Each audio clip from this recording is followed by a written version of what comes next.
Alhamdulillah dengan izin Allah Subhanahu wa taala yang telah digariskan dalam qada mubram dan qada mu'allaq, pada saat ini saya dapat mengisi kembali dalam kajian ta'lim. Insyaallah akan melanjutkan bahasan di pertemuan sebelumnya dalam kitab Sulamu Taufik yang membahas pada kesempatan kali ini wa mana asyhadu anna Muhammadar Rasulullah. Karena pondasi kita, pondasi umat Islam adalah dua kalimah syahadat. Asyhadu an la ilaha illallah wa asyhadu anna Muhammadar Rasulullah. Ini pondasi kita sebagai umat Islam. Mana asyhadu an la ilaha illallah selesai dibahas, sekarang menuju atau membahas tentang makna kalimat syahadat yang kedua, yaitu wa asyhadu anna Muhammadar Rasulullah. Karena perlu diperkuat keimanan kita, akidah kita, pondasi-pondasi akidah kita. Karena zaman semakin bertambah, waktu semakin bertambah.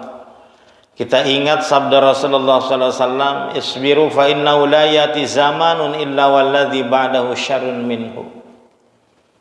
Bersabarlah kamu sekalian, karena tidak datang suatu masa terkecuali masa itu lebih buruk daripada masa sebelumnya. Berarti setiap masa yang akan datang, setiap masa yang kita hadapi tidak lebih baik daripada masa-masa yang lalu. Godaan-godaannya tentu luar biasa. Akidah-akidah kita tentu akan digoncangkan, digenjlongkan dengan pemahaman-pemahaman yang luar biasa. Maka kita yakini ketika kita mengingat mana syahadat yang kemarin, asyhadu an la ilaha illallah, tempat bergantung, tempat berlindung dan lain sebagainya adalah Allah Subhanahu wa taala. Tiada Tuhan selain Allah. Tidak Tuhan yang wajib disembah dengan sebenar-benarnya kecuali Allah. Yang kedua, wa mana asyhadu anna Muhammadar Rasulullah. Makna syahadat yang kedua adalah an ta'lama wa ta'taqida wa tusdiqa wa tu'mina. Harus mengetahui, setelah mengetahui, meyakini, membenarkan, mengimani, percaya bahwa sesungguhnya Nabi kita, Nabi Muhammad sallallahu alaihi wasallam adalah Nabi Muhammad bin Abdullah bin Abdul Muttalib bin Hasim bin Abdul Manaf al-Quraisy sallallahu alaihi wasallam, Abdullah yang menjadi hambanya Allah, wa rasuluhu dan menjadi utusan Allah ila jami'il khalqi, kepada seluruh makhluk. Diutus Rasul kepada seluruh makhluk, baik di sini manusia, jin maupun malaikat. Diutusnya Rasul untuk seluruh makhluk, ila jami'il khalqi, kepada seluruh makhluk. Dan kita yakini bahwa Nabi ini adalah Nabi terakhir, terkenal dengan sebutan Nabi akhir zaman, Nabi terakhir. Ketika dikatakan Nabi terakhir berarti la nabiyya ba'dah. La nabiyya ba'dah. Tiada nabi setelah nabi. Tiada nabi setelah Nabi Muhammad sallallahu alaihi wasallam. Meskipun nanti di akhir zaman akan turun kembali Nabi Isa alaihi salam. Tapi syariat-syariatnya tidak membawa syariat baru, tapi melanjutkan syariat Rasulullah. Seperti sekarang sholatnya 5 waktu, kewajiban zakat, haji, tidak membawa syariat, tetap Rasulullah Nabi terakhir. Maka ketika ada pemahaman-pemahaman yang mengaku-ngaku Nabi, jelas itu salah. Seperti kemarin-kemarin tanggal 25 Desember itu yang viral itu di Nigeria kalau nggak salah itu, yang mengaku Nabi bahwa akan terjadi kiamat, naik perahu, naik bahtera akan terjadi kiamat, banjir yang dahsyat itu kan.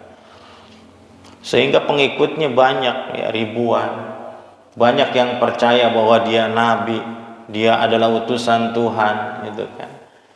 Percaya sehingga benar tanggal 25, sebelum tanggal 25 berbondong-bondong itu kan naik ke bahtera atau perahunya. Tapi kenyataan kan tanggal 25 tidak terjadi kiamat kan, dengan gampangnya Tuhan menunda kiamat gitu kan, gampang Pak. Tapi orang percaya aja gitu kan, Masya Allah Pak.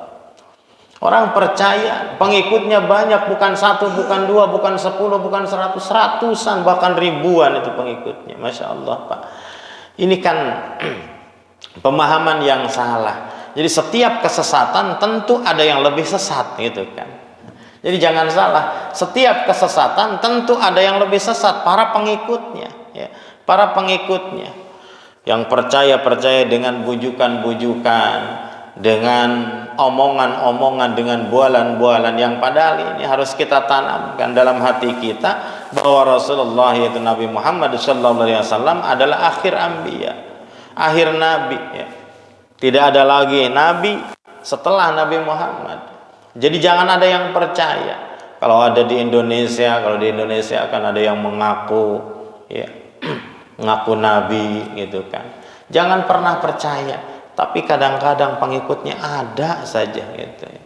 Bahkan ratusan, dengan syariat-syariat sholat bisa diganti ya dengan uang, dengan fidyah bahasanya. Jadi kalau umpama nggak sholat ini nggak dosa, yang penting bayar denda gitu.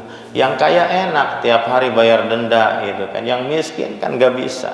Yang miskin mungkin yang miskin semampunya, kan yang kaya semakin kaya nabinya gitu kan, karena bayar denda ke nabinya gitu.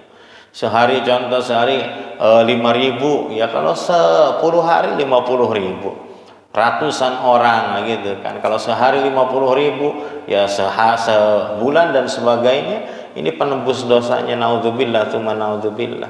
Ini yang harus kita hindari. Jadi akidah kita harus dipermantap. Ketika makna syahadat kita benar-benar sempurna, asyhadu an la ilaha illallah, asyhadu anna Muhammadar Rasulullah sempurna, insya Allah Pak, godaan-godaan seperti tadi kita tidak mungkin percaya ya. Percaya dengan iming-iming, bujuk-bujuk dan sebagainya. Makanya syahadatnya permantap, syahadatnya ini diperkuat, termasuk pinjol. Ini kan berarti kurang syahadatnya Pak. Kurang syahadatnya yang terjerat pinjol gitu kan, atau umpama judi online, judi gitu kan, sehingga dia tergiur dengan modal sedikit untung banyak, kerjanya ringan, yang padahal tidak ada orang yang kaya dengan judi dan sebagainya. Ini berarti makna syahadatnya ini kurang mantap. Makna syahadatnya, mana asyhadu an la ilaha illallah, tempat bergantung berlindung hanya Allah, dan sungguhnya Nabi Muhammad adalah utusan Allah. Wulida bi Makkah ya. Dilahirkan Rasulullah di Mekah. Wa bu'itsa biha, dan diutusnya juga di Mekah pada seluruh umat ya, baik umatnya yang tidak mengikuti seperti Abu Jahal, Abu Lahab dan lain sebagainya ya. Diutusnya di kota Mekah. Wa hajara ilal Madinah, lalu hijrah ya. Ini perjalanan Rasulullah hijrah ke Madinah atas perintah Allah Subhanahu wa taala. Wa dufina fiha, dan wafatnya juga di Madinah, dimakamkannya juga di Madinah, di Masjid Nabi, Masjid Nabawi, dimakamkan di Madinah. Wa annahu sallallahu alaihi wasallam shadiqun fi jami' ma akhbara bihi, dan harus kita yakini bahwa sesungguhnya Rasulullah sallallahu alaihi wasallam shadiqun fi jami' ma akhbara bihi, selalu benar ya, shadiqun selalu benar, fi jami' ma akhbara bihi, dalam semua apa-apa yang diberitakan oleh Rasulullah SAW, yang dikabarkan oleh Rasulullah, yang dibawa oleh Rasul, yang diucapkan oleh Rasul, ini selalu benar, tidak ada bohongnya ya. Karena Rasul itu maksum ya, dijaga. Shadiqun fi jami' ma akhbara bi, selalu benar dengan apa yang keluar dari mulutnya. ya, yang keluar dari ucapannya meskipun bercanda gitu kan, meskipun bercanda. Jadi setiap yang keluar dari Rasulullah meskipun bercanda itu selalu benar ya. Bahkan di sini baik yang keluar wahyu dari Allah ya maupun bukan, tapi dalam hadis kan in huwa illa wahyu yuha wa ma yantiqu anil hawa in huwa illa wahyu yuha. Setiap yang keluar, yang terbersit dari lisan Rasulullah itu adalah wahyu dari Allah Subhanahu wa taala, jelas benarnya. Jadi meskipun bercanda, apalagi gitu kan, apalagi ucapan-ucapan, bahasan-bahasan yang diucapkan oleh Rasulullah untuk memberitahu tentang kejadian-kejadian yang sudah lalu atau kejadian-kejadian yang akan datang. Ini contoh ketika bercandanya Rasulullah gitu kan, benar ya, karena Rasul kan mempunyai sifat yang jaiz, yaitu a'rad basyariyah, sifat kemanusiaan ya. A'rad basyariyah itu sifat kemanusiaan yang sama seperti kita, tidur, makan ya, berhubungan suami istri, termasuk ya sifat manusiawi bercanda gitu kan, guyon lah, guyon ya, tetap bercanda. Seperti guyonnya Rasulullah SAW dengan orang ketika, ya Rasul, saya disuruh ke sini, ambil tuh ya anak unta yang ada di kandangnya gitu kan, ambil anak unta yang ada di kandang.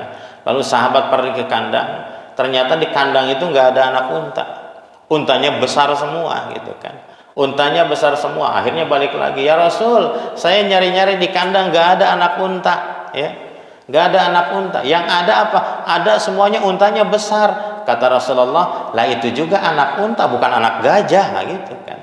Jadi itu kan bercanda tetap ya.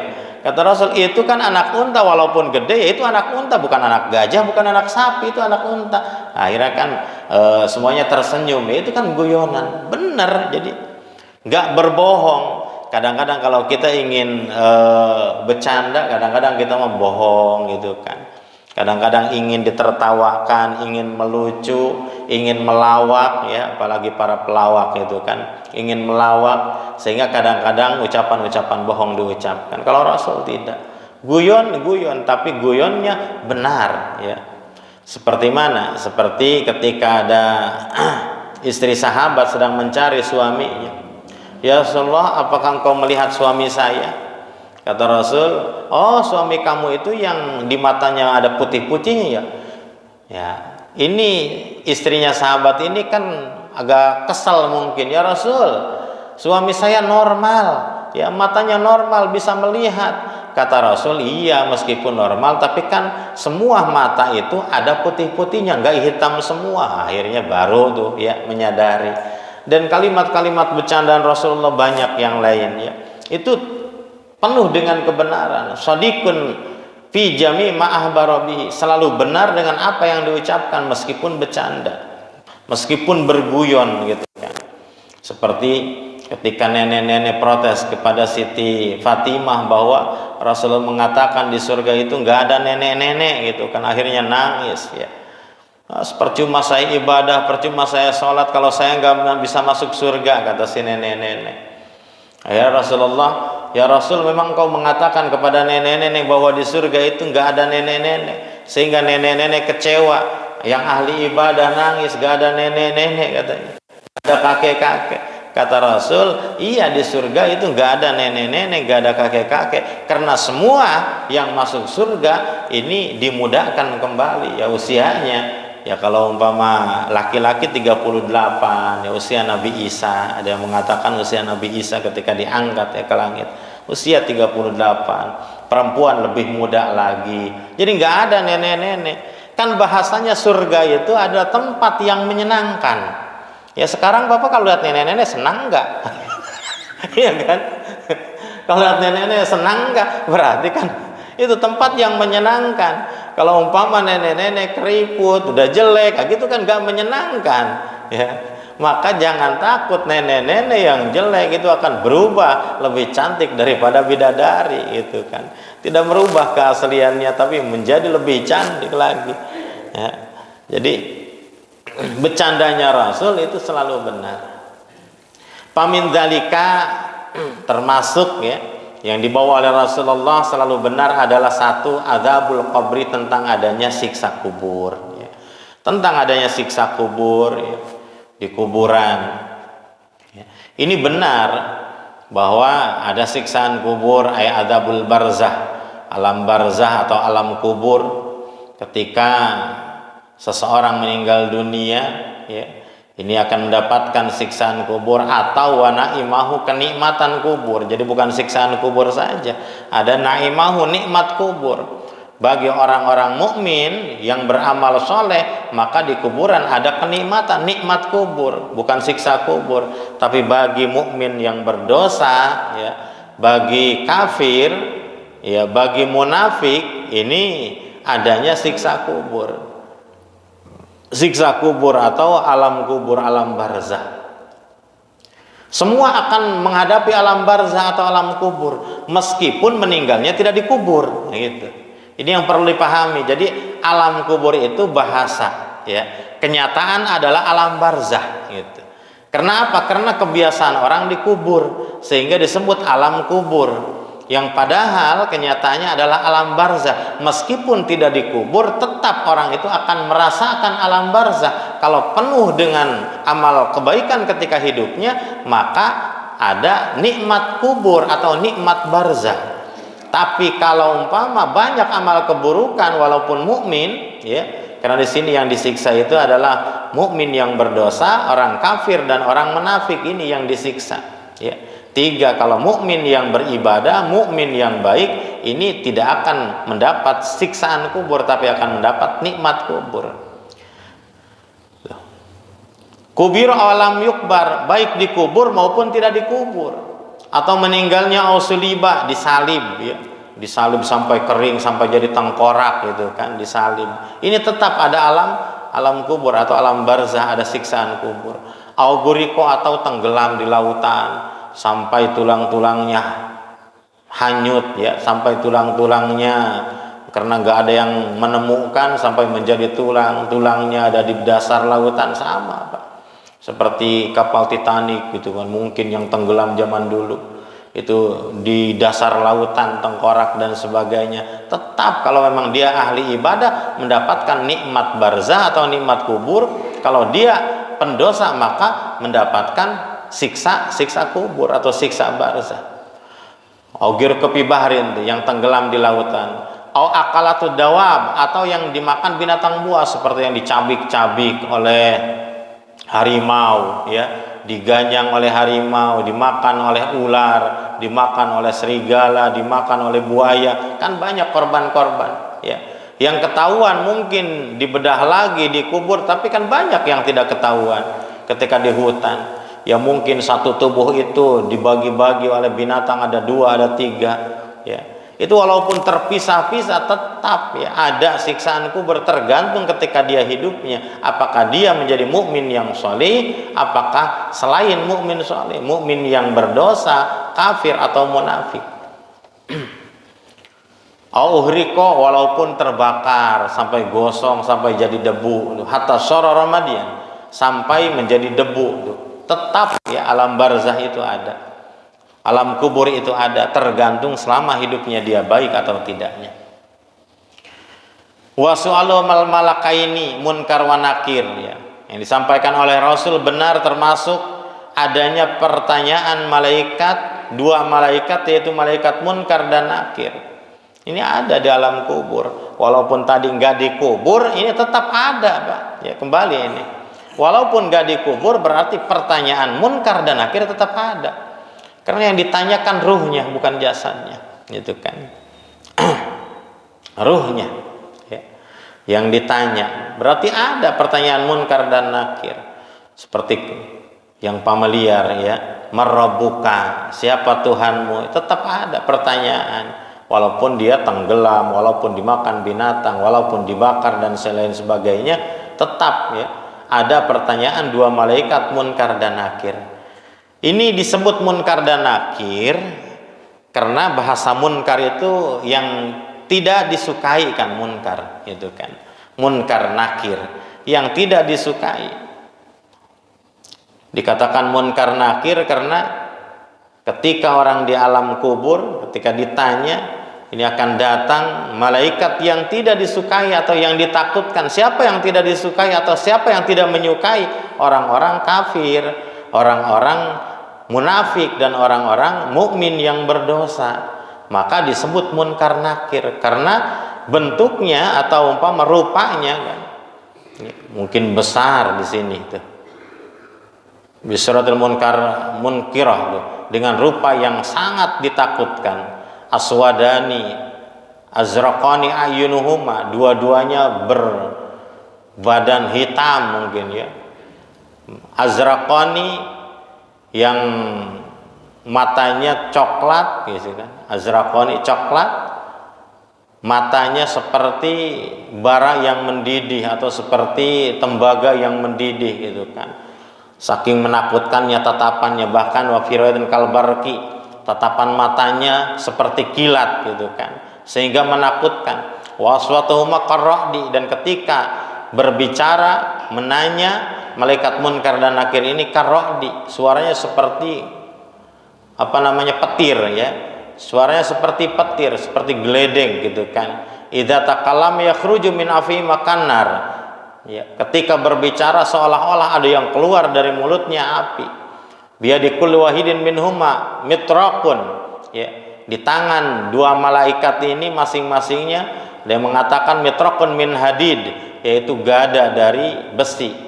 Ketika gada ini dipukulkan ke gunung ladzabat, pasti hancur ya. Ini ketika ditanya, kita jangankan ditanya sama dua malaikat yang gambarnya seperti itu, kita ditanya sama preman yang berbadan hitam yang tinggi besar aja kita ketakutan gitu kan, apalagi ini bayangan ya, ketika dibentak sama debt collector aja kan, mungkin yang punya utang gitu kan. Ini motor belum lunas gitu kan, ini motor belum, ya udah ya ketakutan, apalagi ini gambarnya seperti ini. Namun rupa malaikat munkar dan nakir seperti itu bagi tadi tiga golongan, bagi orang kafir, bagi orang munafik, bagi mukmin yang berdosa. Makanya namanya munkar nakir. Tapi bagi muslim yang beramal, muslim sholih, maka tidak seperti itu ya. Tidak seperti itu rupanya ya. Pertanyaan-pertanyaannya pun tidak seperti itu ya. Tidak membentak dalam arti wa yaqul lahu idza wafaqa lil jawab. Kalau ke mukmin yang saleh ya, yang saleh ini ketika bisa menjawab pertanyaan-pertanyaan naumatal urush ya. Kalau ke mukmin saleh dengan rupa yang baik, rupa yang enak dipandang kan tadi naimahu ya, kenikmatan kubur berarti melihat malaikat yang menanya ini bukan dengan bentuk, bukan dengan rupa yang menakutkan, tapi dengan rupa yang menyenangkan. Makanya namanya bukan munkar nakir. Kalau munkar nakir yang ditakutkan, tapi bagi mukmin saleh namanya adalah basyir mubasyir gitu. Basyir mubasyir. Cuma tetap kita ya yang familiar namanya munkar nakir gitu kan. Munkar nakir. Munkar nakir ketika ke mukmin wakila ya, wakila ini kila itu yang diucapkan, tapi tetap ya, tetap nama yang ini adalah munkar nakir. Di sini kil itu pendapat ya, pendapat. Kila al mukmin al muwafiq lahu, mukmin yang bisa menjawab pertanyaan, yang saleh ya namanya basyir mubasyir, dua malaikat ini. Amal kafir al munasib falahum munkarun wa nakir. Tapi kalau tadi kepada mukmin yang berdosa dan orang kafir, ini namanya munkar nakir. Tapi kalau ke mukmin yang saleh namanya basyir mubasyir ya. Ini menanyanya aja mungkin dengan lembut gitu kan. Marrabuka, pasti bisa jawab karena mukmin sejati, mukmin yang saleh. Allahu Rabbi gitu kan. Ini yang harus kita percaya adanya pertanyaan munkar dan nakir. Lalu yang harus kita percaya adalah wal ba'tsu ya. Wal ba'tsu ibaratun ihil mauta wa ikhraju min kuburihim ba'da jam'il jazail asliyah.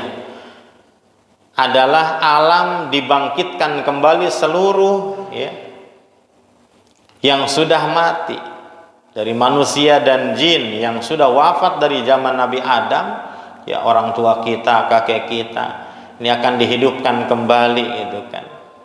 Akan dihidupkan kembali.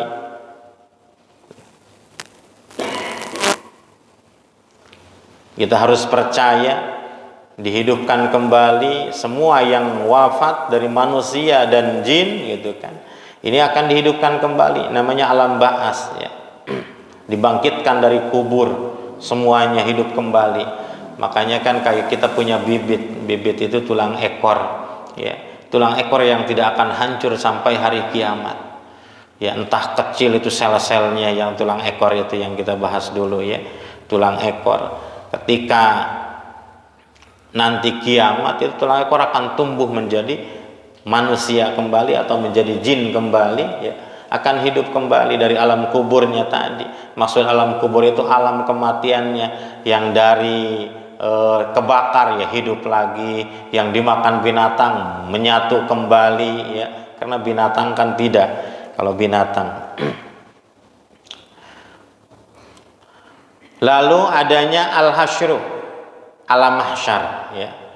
Alam mahsyar itu alam dikumpulkan semua orang yang setelah dibangkitkan dari kuburannya digiring ke suatu pelataran ya.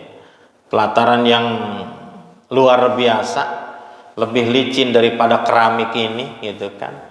Lebih licin karena tidak ada belokan-belokan. Kalau ini ada nat-natnya. Ini di padang mahsyar itu ardun bayda ya, tanah yang putih yang licin, tidak ada sedikit pun tinggi ataupun rendah. Ketika ditaruh kelereng ya, kalau ini ditaruh kelereng pasti gelinding ke sini ya. Ini enggak, karena saking ratanya jadi enggak ada ke kanan ke kiri, saking ratanya semua. Tidak ada tempat bersembunyi sedikit pun karena enggak ada pohon, enggak ada apa ya. Sejauh mata memandang ini padang mahsyar ya. Padang mahsyar, coba bayangkan matahari ditambah dan lebih dekat, bawahnya ini ardun bayda, sehingga kita bisa dibayangkan Pak ya.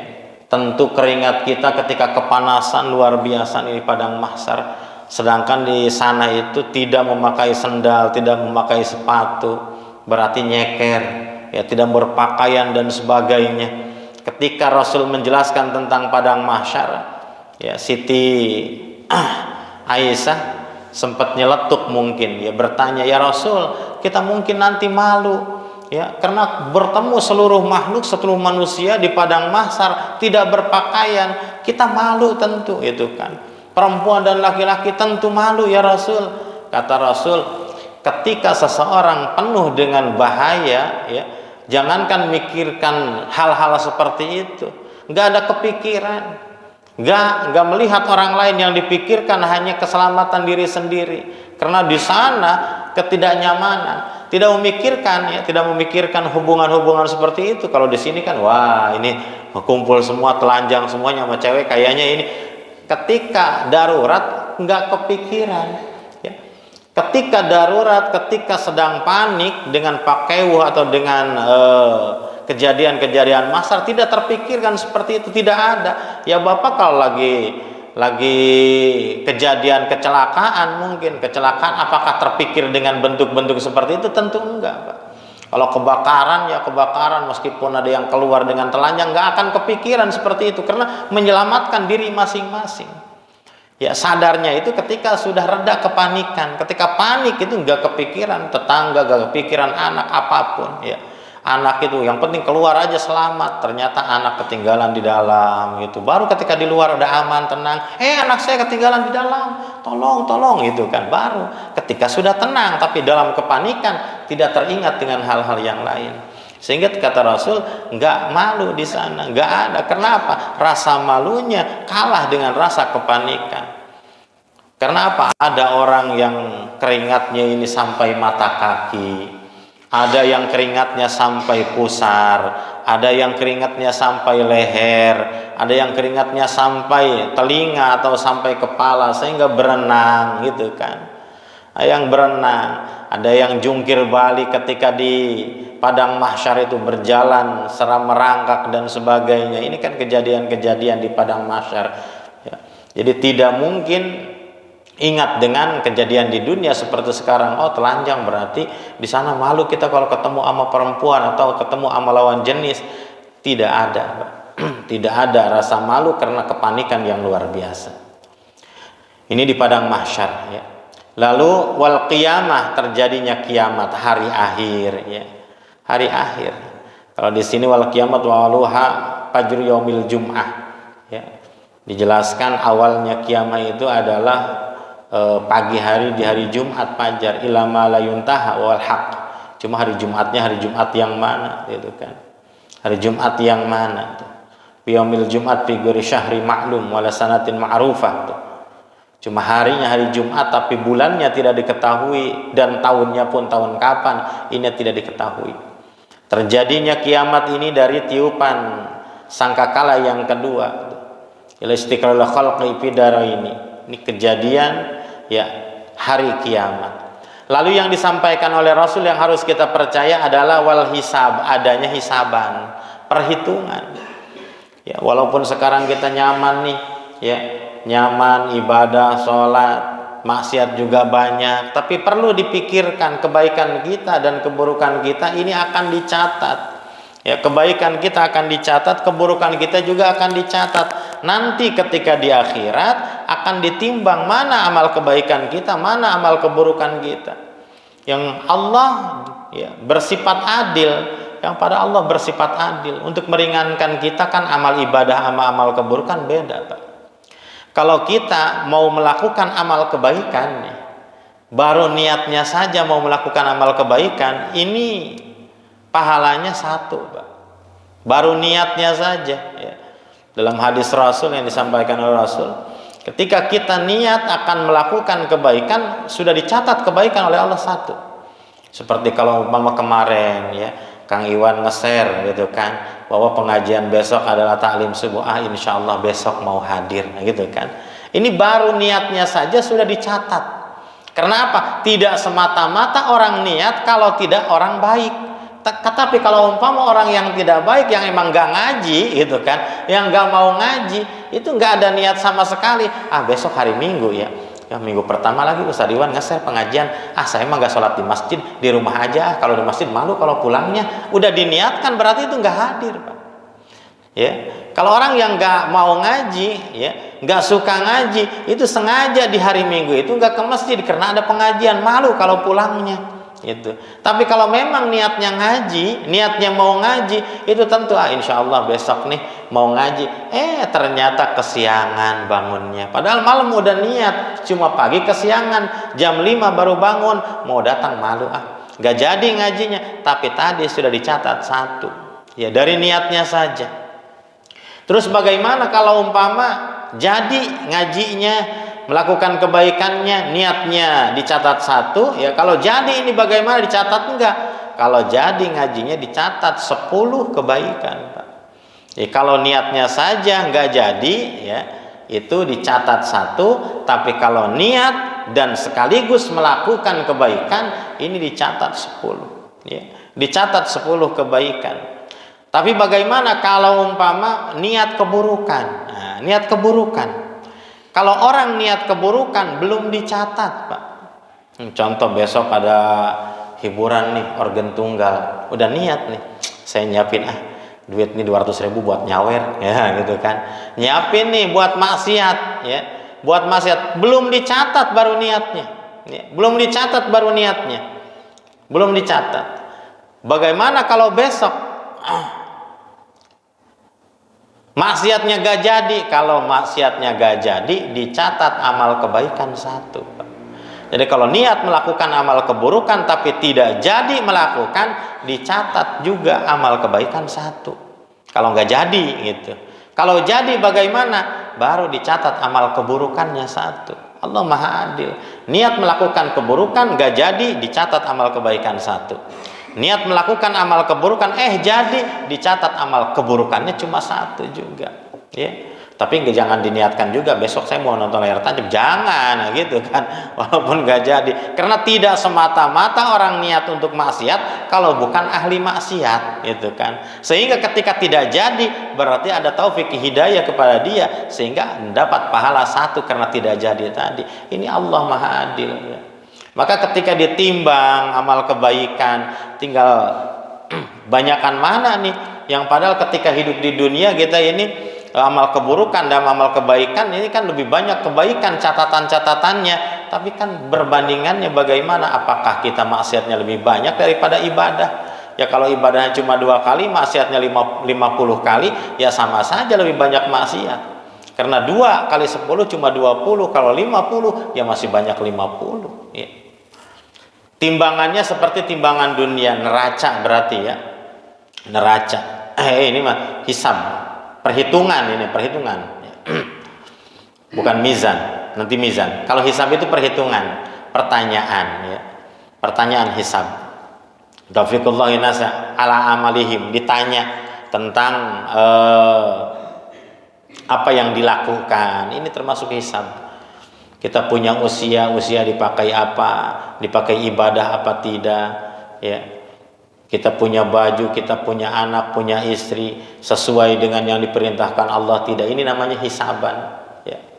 Karena luar biasa Pak, kan dalam kisah yang dongengnya itu, entah dongeng entah ini ya, ketika orang miskin ingin jadi kaya tapi dikubur dulu itu kan, dalam hikayat itu ya, itu kan dongeng ya, tapi untuk pemicu bahwa memang hisaban luar biasa. Ketika di dongeng itu ada seorang kaya yang meninggal. Ini anaknya karena hartanya banyak, kasihan bapaknya kalau meninggal dikubur sendiri. Akhirnya sayembara, siapa yang mau dikubur bareng sama bapak saya? Gitu kan. Gak ada lah, seminggu dikubur, nanti dikasih ventilasi untuk hidup. Napasnya ada, makanannya mungkin dikirim berbentuk apa gitu kan, ada lubang kecil. Yang penting diam di kuburan bareng dengan bapak saya. Gitu. Seminggu aja. Ya. Gak ada yang lain, gak ada yang mau lah, takut sama mayat ya seminggu, gak ada. Akhirnya ada tuh orang miskin, udahlah saya, karena hidup juga saya seperti mati, gak apa-apalah, mati ya mati gitu kan. Akhirnya kan dikubur tuh, ini dongengnya ya, ini dongeng. Dia sebagai apa? Sebagai penebang kayu. Karena saking miskinnya gak ada harta yang lain, rumah pun ya tadi di bawah pohon dan sebagainya, hartanya cuma kapak saja satu. Ya karena hartanya ini bawa, takut ada yang ngambil, ya gitu kan, dibawa ke kuburan nama kampaknya. Ketika ditanya oleh malaikat munkar dan nakir tadi, ini kok ada 2 di kuburan? Ini dongeng ya, namanya dongeng ya, namanya dongeng. Kok ada 2? Ya, yang ditanya yang pertama mah udah biasa nih, yang di kain kapan mah. Ini nih yang diikat nih, supaya nggak kabur diikat. Ya. Akhirnya ditanya, hei kamu siapa? Saya cuma nemenin. Wah, mau nemenin mau apa kamu juga, ditanya gitu kan. Marabuk. Akhirnya kan yang dihisab apa? Yang ditanya itu kampaknya gitu kan. Ini dongeng ya, dongeng aja. Ya. Ini kampaknya, kampak siapa? Kampak saya. Ini dipakai apa? Dipakai nebang pohon. Uangnya untuk apa? Pohonnya pohon siapa? Oh, ratusan pertanyaan dari satu kapak. Oh, dia sampai bergetar karena kan tadi gambaran malaikatnya menyeramkan. Dari satu kapak saja pertanyaannya luar biasa. Seminggu kemudian gitu kan, selesai, oh masih hidup, digali. Wah, akhirnya digali lagi oleh keluarga. Udah, kamu mendapat hadiah satu, mungkin sebagai 1/4 harta bapak saya menjadi milik kamu. Nggak mau, saya takut gitu kan. Baru satu kapak saja pertanyaan ratusan, apalagi kalau saya kaya, mendingan saya miskin, gitu kan. Itu kan dongeng, Pak. Dongeng, saking takutnya bahwa hisaban itu pertanyaan, dari satu kekayaan saja bisa ratusan pertanyaan, apalagi kita kaya. Tentu hisabnya pertanyaan terus luar biasa. Ini kan dongeng tadi, saking takutnya saya nggak mau jadi kaya, cukup saya miskin aja, punya kapak satu aja repot, apalagi kaya ya, berjuta-juta harta, nggak mau. Nah, ini hisab. Wasawab, adanya pahala ya, pahala kalau beramal soleh adanya pahala. Wal azab, adanya siksaan. Wal mizan, nah, ini baru timbangan ya. Timbangan itu tadi timbangan kebaikan dan keburukan tadi. Kayak cangkok ya. Mizan itu seperti cangkok tuh. Asaumin tuh punya 2 cangkok. Kul wahidin minhum awsau min tabaqatis samad. Setiap cangkoknya ini kalau umpama neraca gitu ya, neraca itu lebih luas daripada seluruh langit dan bumi itu. Cangkok kebaikan ada di sebelah kanan aras, cangkok keburukan ini ada di takutnya agak ada yang tahu cangkok yang seperti itu ya, kayak timbangan gitu. Ketika timbangan ini nyulagetnya kayak gitu kan, nyulaget bahasa nama nyulaget gitu kan. Bahasa itu kan. Ketika amal kebaikannya di sebelah kanan, berarti kan ketika berat kebaikan ini keburukan ya terangkat, tapi sebaliknya kalau keburukannya yang berat ini kan keangkat gitu kan. Seperti itu timbangannya gitu kan.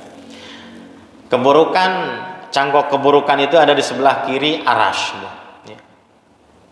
Muqabalan nar yazinu bi Jibril ala sirat badal hisab. Malaikat Jibril yang menimbangnya ya setelah dihisab, setelah tadi ditanya ya ini ya ini harta dipakai apa, harta digunakan apa, hisaban, selesai hisaban baru ditimbang. Nanti ditimbang itu tinggal dilihat yang dulu ila lisani wa mikail amin. Ya, tinggal dilihat mana yang lebih beratnya. Kalau amal yang kanan ini kebaikan, nah ini yang kiri ya. Yang kiri berarti ke atas, nah ini ahli surga karena ini lebih dekat ke surga ya. Karena cangkok di aras sebelah kanan ini ya, cangkoknya ini lebih dekat ke surga gitu kan. Yang ini ke arah neraka, sebelah kiri itu ke arah neraka. Sehingga ketika yang lemah, yang kuatnya sebelah kiri ya berarti kuatnya kiri, ini orangnya lebih dekat ke neraka. Luar biasa Pak ya. Dan dalam hikayat Rasulullah ya, ketika melihat umatnya ada yang digiring masuk ke neraka oleh malaikat, maka Rasul tampil bahwa itu hambaku atau itu umatku, sehingga aku memberikan syafaat ya. Memberikan syafaat ini yang kita harapkan Pak, syafaat dari Rasulullah. Karena ada 3 yang bisa memberikan syafaat ya. 3 yang memberikan syafaat, yashfa'u yaumal qiyamah salasatun, kata Rasulullah, yang bisa memberikan syafaat 3 golongan, al-anbiya 1 nabi, summal ulama yang kedua ulama bisa memberikan syafaat juga, para kiai, para ulama yang benar-benar menjalankan ilmunya, summa syuhada, orang yang mati syahid juga akan bisa memberikan syafaat kepada orang yang akan masuk neraka sehingga diangkat menuju ke surga. Ini yang kita butuhkan. Wanar wasirat.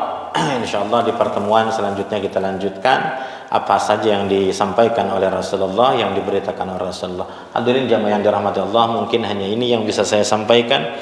Kurang dan lebihnya mohon maaf. Apabila ada kata-kata yang salah atau bahasa yang kurang tepat, mohon dimaafkan yang seluas-luasnya. Ditutup dengan ucapan billahi taufiq wal hidayah. Assalamualaikum warahmatullahi wabarakatuh.